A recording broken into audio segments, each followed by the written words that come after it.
Okay, so isang magandang hapon mga pre. So nandito tayo ngayon sa Lasam, no?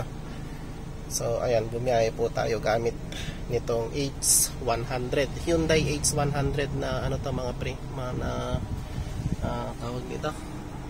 Parang ano siya, parang L3, yung close van. So nung una kong ginamit ito mga pre, no?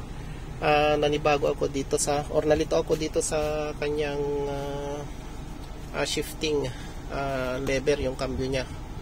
So yan, so ito yung kanyang shifting pattern. So ito yung reverse, and then ayan, first, second, third, fourth, fifth, sixth.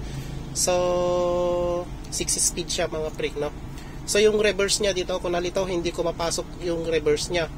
So yan, kapag pinapasok natin siya sa ayan, sundan natin yan, gagawin natin. So clutch natin, yan, and then pasok natin ng reverse. Ayun, ang papasukan niya is first gear mga pare ko, ayan, first gear, oh. So ayan, nagmo-move siya paharap.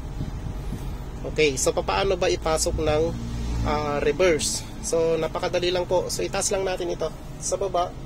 Yan, meron kayong isi-switch dito. So itatas lang natin siya, and then pasok natin sa reverse. So ganun lang kadali.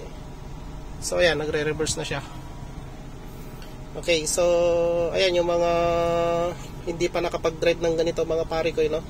So ako din nalito noon, kaya tinatawanan ako ni boss. So ito yung ano niya, switch niya para sa reverse. So taas, and then shift to reverse.